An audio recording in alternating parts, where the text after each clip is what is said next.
This is Rakesh Misra going to make you understand about the topic active and passive voice.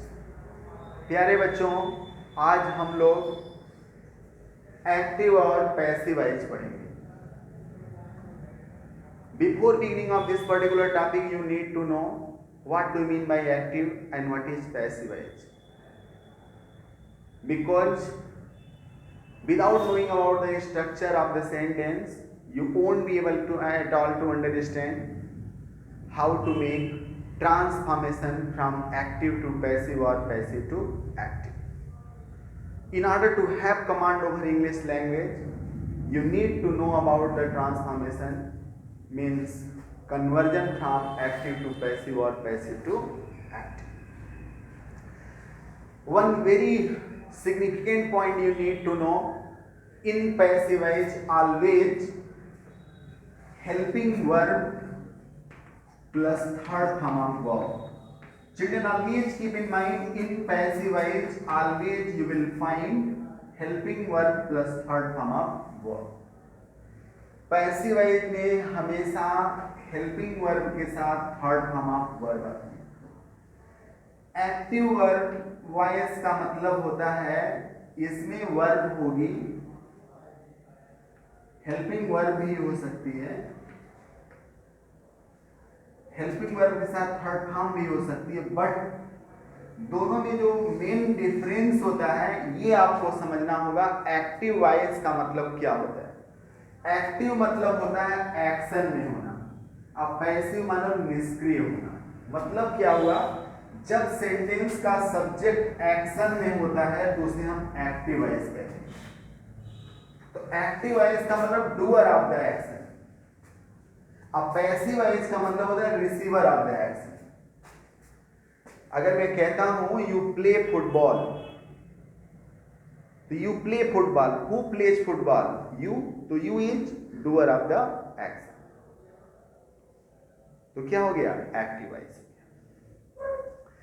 Children like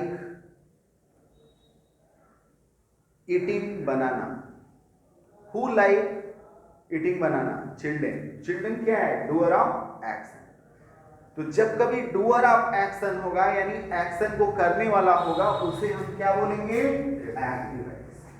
और जब receiver of action होगा वहां क्या बोलेंगे हम?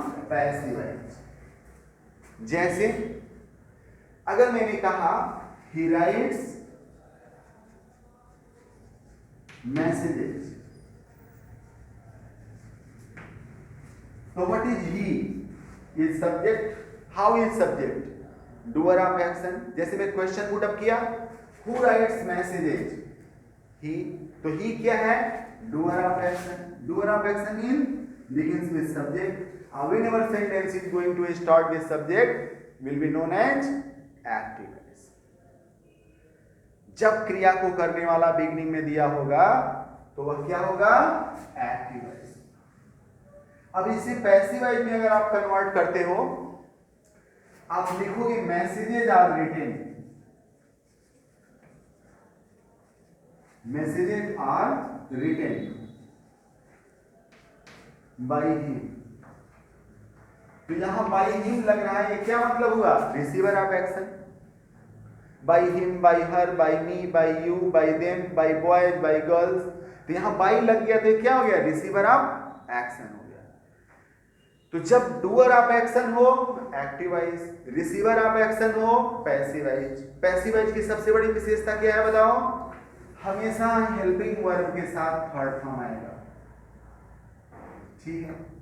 और एक्टिव वॉइस की सबसे बड़ी विशेषता क्या है? हमेशा टेंस की तरह इसका सब्जेक्ट यानी कि सब्जेक्ट से शुरुआत होगा. तो एक्टिव वॉइस में अगर ये पार्ट होगा तो पैसिव वॉइस में ग्रेजुअली हम इसमें चेंज कर देंगे. In order to make active and passive voice easy, I have given you the chart. This chart will help you to understand how to convert from active to passive or passive to active. एकदम आसान मैंने आपके सामने कर दिया है. बस आपको यही ध्यान देना है कि जब एक्टिव वॉइस होगा इसमें सब्जेक्ट होगा, वर्ब होगा, ऑब्जेक्ट होगा.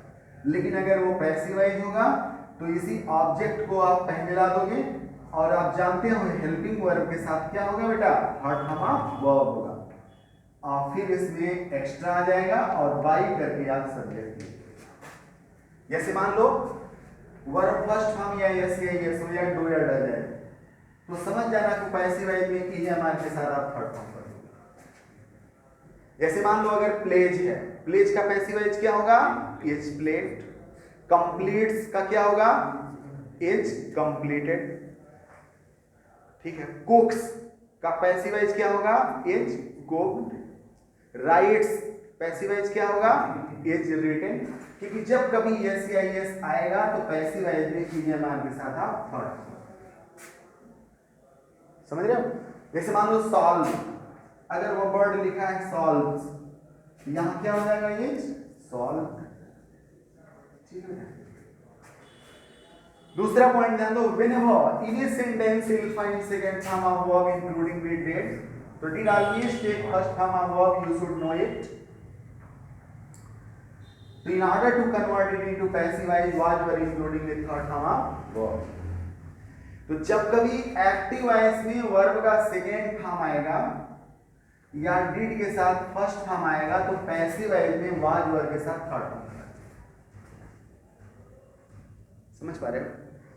जब कभी एक्टिव वॉइस में सेकेंड फॉर्म ऑफ वर्ब या did including with verb first form आता है तो इन passive voice will convert was were including with third form of verb. जैसे प्लेड क्या हो जाएगा, was played, completed was completed, asked was asked,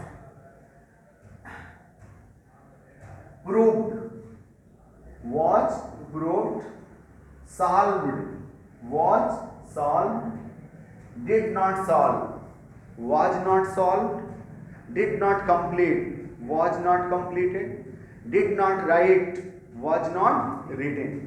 It means children you to keep in mind whenever second form of verb or did including with first form of verb always was were including verb third form of verb will be used in passive voice. एक point हमेशा ध्यान में रखना, कभी भी अगर sentence में do does did आता है, एक पॉइंट हमेशा माइंड में कब करो, जब कभी सेंटेंस में डू डज और डिड आएगा तो इसके साथ हमेशा वर्ब फर्स्ट फॉर्म लगेगा। क्या लगेगा प्यारे बच्चों, डू डज डिड अगर आता है तो हमेशा वर्ब का फर्स्ट फॉर्म होगा।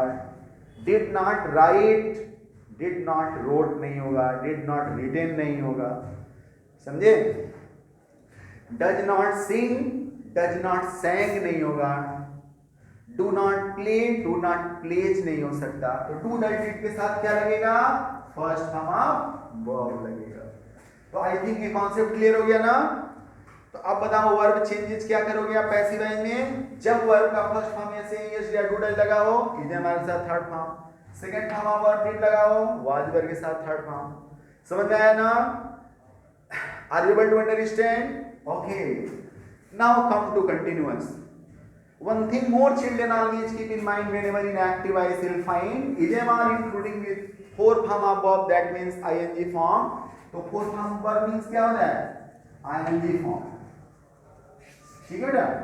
तो जब कभी ईजेमार वाजवर के साथ ing लगा हो ना तो ईजेमार वाजवर लिखना और बीइंग लगाकर थर्ड फॉर्म कर देना, क्योंकि मैंने पैसिव वॉइस में क्या बताया है, हेल्पिंग वर्ब के साथ थर्ड फॉर्म ऑफ वर्ब लगेगा।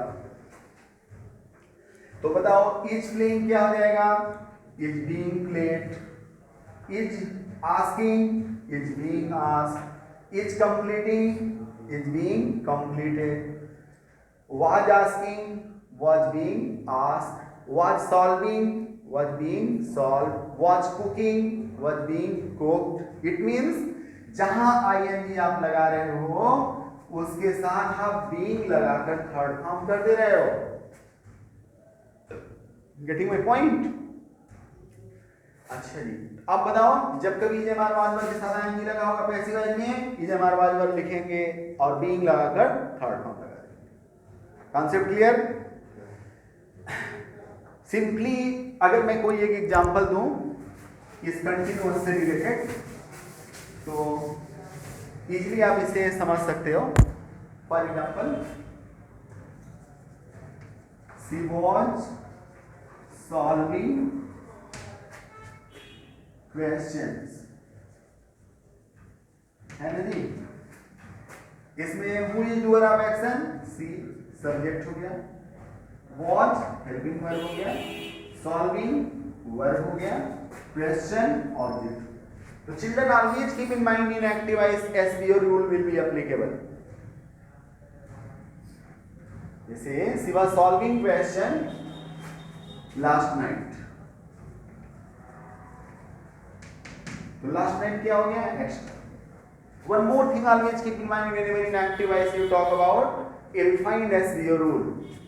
So beginning, subject, next, helping verb, then object, or then others or extra. So active voice is equal to SVO, passive voice is equal to object से शुरू करोगे ना, object में इसमें क्या आ जाएगा, question. अब देखो यहाँ हेल्पिंग वर्ब वाज वर्ब के साथ आईएनजी लगा हुआ है, यहाँ देखो वाज वर्ब के साथ आईएनजी लगा होगा. क्या करोगे पैसिव वॉइस में, वाज वर्ब के साथ बीइंग लगा होगा, थर्ड फॉर्म कर देंगे. यहाँ क्वेश्चन क्या हो जाएगा, questions verb being solved last night by. दोनों तरीके से कर सकते हो. Questions were being solved by her last night, या question were solve last night by her, both are correct. आपको ध्यान दिया दिए जैसे वाज वर्ब के साथ आईएनजी लगा था, यहाँ वाज वर्ब के बाद बीइंग लगा तो मैंने थर्ड फॉर्म लगा दिया. लगाया कि नहीं लगाया, समझ में आया ना. तो in this regard you have to understand whenever in active and passive voice conversion type of the sentence is in ing form. It means is or was were including with ing form. Always keep in the mind is or was were including with being and third form of verb. समझ आ गया. अब अगर बेटा यहाँ पर is solving होता तो यहाँ पर भी are solving हो जाता, कोई प्रॉब्लम नहीं है. जब ing फॉर्म होगा यही वाला फॉलो करोगे जमा. अब आ जाओ नेक्स्ट पार्ट में, has have had. One thing more children always keep in mind whenever in active voice you will find perfect tense. मतलब कभी भी अगर एक्टिव वॉइस में हैज हैव हैड आएगा तो थर्ड फॉर्म ऑफ वर्ब लगेगा. ये भी दिमाग में रख लो ग्रामर में. जब कभी भी सेंटेंस में हैज हैव हैड आएगा तो हमेशा कौन सा फॉर्म ऑफ वर्ब आएगा, थर्ड फॉर्म ऑफ वर्ब आएगा. तो जब हैज हैव हैड के साथ थर्ड फॉर्म ऑफ वर्ब लगा ही है तो पैसिव वॉइस में क्या करेंगे, बस हमको बीन जोड़ना होगा. क्या जोड़ना होगा, बीन जोड़ना होगा. चलो बताओ मेरे साथ प्रैक्टिस करो. हैज प्लेड, पैसिव वॉइस में क्या होगा, has been played. Has completed, has been completed. Has solve, has been solve. Has accused, has been accused. Had cooked, had been cooked. Have finished, have been finished. Have written, have been written. It means suppose the same sentence is there, a little change. How will you change it? For example, she has solved questions. She had solved questions last night. जब last लगा होगा तो हमेशा ध्यान देना last is the symbol of past tense. Yesterday last कभी भी लगा होगा तो पास्ट का इंडिकेशन होता है. किसका इंडिकेशन होता है, पास्ट का. तो यहाँ हैड को आप किस में चेंज करोगे, हैड को हैड रहने दो, बस बीन लगा दो, बाकी कुछ नहीं बदलेगा. सिर्फ क्या चेंज हो रहा है पैसिव वॉइस में, सिर्फ आप वर्ब में चेंज कर रहे हो, बाकी कोई चेंजेस नहीं. क्योंकि एक्टिव की शुरुआत सब्जेक्ट से, पैसिव की शुरुआत ऑब्जेक्ट से, ये आपको ध्यान देना होगा. एक्टिव का मतलब होता है जब सब्जेक्ट एक्शन में होता है जिसे हम डूअर ऑफ द एक्शन कहते हैं. पैसिव वॉइस का मतलब वही सब्जेक्ट रिसीवर हो जाता है, by me, by him, by them, by boys, by girl, mean receiver of action, not doer of the action in passive voice. Hope you understand. You better understand, right? The next question.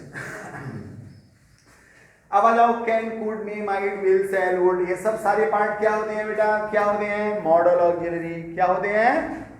तो model auxiliary को passivise में convert करने के लिए सबसे आसान तरीका है बस बी लगा दो। जैसे मैं बोलूं you can speak fluent English, you can speak fluent English बोल सकते हो ना। अब इसको यस बी रूल लगाओ। यू क्या हो गया? सब्जेक्ट, कैन क्या हो गया? मॉडल, स्पीक क्या हो गया? वर्ब, फ्लुएंट इंग्लिश क्या हो गया? ऑब्जेक्ट।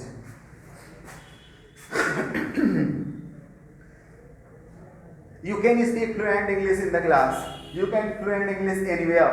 मतलब कितना बड़ा सेंटेंस हो, मतलब नहीं है, आपको लॉजिक समझ में आना चाहिए। If you know the logic very easily you will be able to change, convert. Only you should know the logic. You can speak English anywhere. Yeah, in the class. In the class. Clear? In the class क्या हो गया? Next. ठीक है। अब you have to convert into passive voice. बेटा ध्यान दो एक पॉइंट, क्या ध्यान दे रहे हो? कभी भी कैन, कुड, मे, माइट कोई भी मॉडल ऑक्सिलरी आएगा, पैसिव वॉइस में क्या लगा देंगे? भी लगाकर थर्ड फॉर्म कर देंगे। क्योंकि पैसिव वॉइस में रूल क्या ध्यान में रखे हो? पैसिव वॉइस में हमेशा हेल्पिंग वर्ब के साथ वर्ब का थर्ड फॉर्म आएगा। कौन सा फॉर्म वर्ब आएगा? Third form verb. किसके साथ? हेल्पिंग वर्ब से। कहाँ? पैसिव वॉइस में। चलिए मेरे साथ थोड़ा प्रैक्टिस कर लीजिए। Can complete, can be completed, can ask, can be ask. समझ रहे हो? Must write, must be written. ठीक है। Must cook, must be cooked. must forget, must be forgotten. Getting my point? जैसे will write, will be written. Shall play, shall be played. समझे कि नहीं? Okay. So now we are going to convert the sentence into passive voice. This one of active voice now. Why active voice? Yes, your rule is there. Yes, be, so, extra. Now convert into passive voice. How to convert it? Object को पहले लाओ। Passive voice की शुरुआत कैसे होगी? Object. Active voice की शुरुआत subject. तो यहाँ फ्लुएंट इंग्लिश क्या हो गया आपका? सब्जेक्ट हो गया। हमेशा देखो सब्जेक्ट का नाम हमेशा कैपिटल से लिखा जाएगा। Name of language, name of subject, name of day, name of month. Proper noun हमेशा कैपिटल लेटर से लिखा जाता है।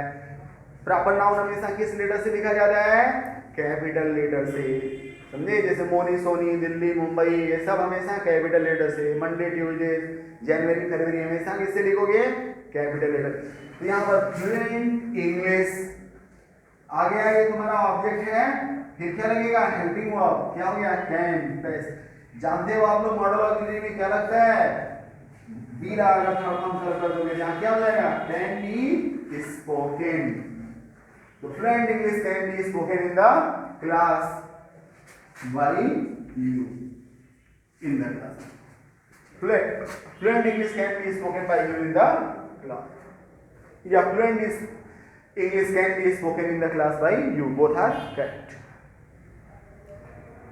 अब अगर मान लो can की जगह अगर may होता तो यहाँ भी can की जगह may आ जाता। यहाँ मान लो must होता, यहाँ भी must होता। कोई प्रॉब्लम नहीं। Only change in form of verb, nowhere else at all. I think the concept is very much clear of you. Is it clear? अब मैं एक सेंटेंस से सारे टेंस का पैसिव वॉइस में तुम्हें बता दे रहा हूं, बस केवल वर्ब हम लोग चेंज करेंगे। Getting my point? Ready for that? Come on here. Now I am going to make you understand the trick. The trick is very wonderful, very much amazing. So scintillating the trick is going to be. Really, it's very much audacious for you. You will be able to grab the exact point what I am going to make you understand. Very scintillating point indeed. Really awesome trick is here. तो देखो, किसी को एक पकड़ लो। रिया, रिया learns music on Sunday,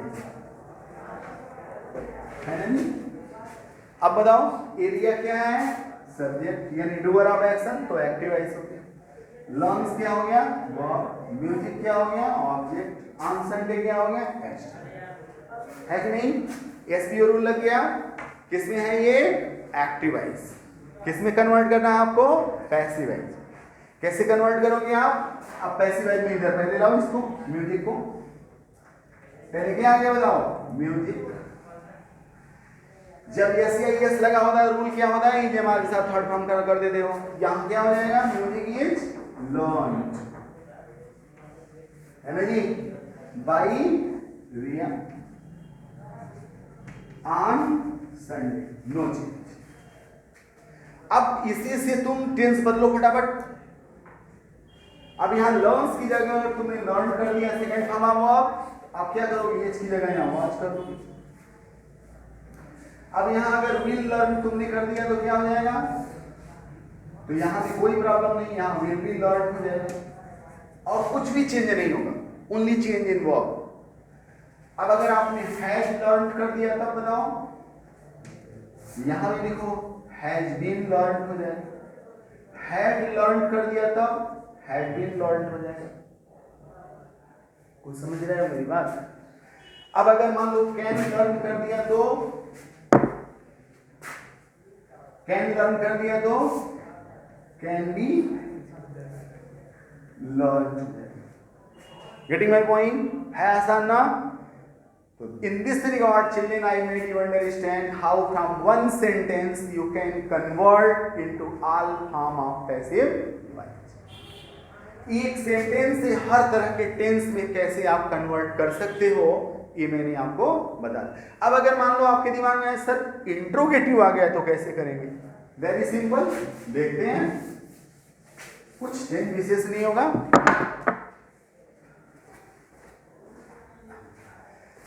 इसी sentence को रिया learns है ना, तो अब यहां पर मान लो ऐसे थोड़ा सा चेंज करते हैं,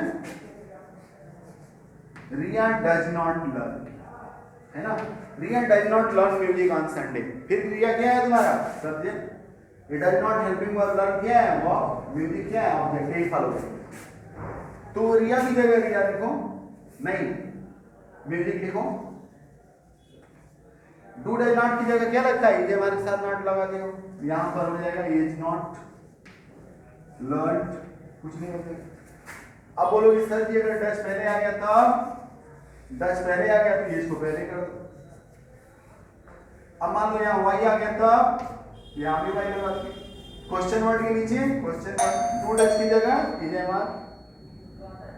अब अगर मान लो डच की जगह डिड लगा दिए तो इसकी जगह क्या हो जाएगा, वॉज हो जाएगा। अब यहाँ हैज आ गया तब, तो यहाँ भी हैज आ जाएगा, बस यहाँ बीन जुड़ जाएगा। कॉन्सेप्ट समझ पाएंगे आप? अब इस तरह से हर तरह के सेंटेंस को कैसे एक सेंटेंस से कन्वर्ट कर सकते हो आप। तो in this regard I made you understand how to make the conversion from one sentence to all form of active to passive voice. न केवल हर टेंस में मैंने एक सेंटेंस से आपको बता दिया, बल्कि हर तरह के सेंटेंस को कैसे कन्वर्जन करोगे फ्रॉम assertive interrogative। तो this would be the rule and way and method and technique for you to understand. Okay children, thank you.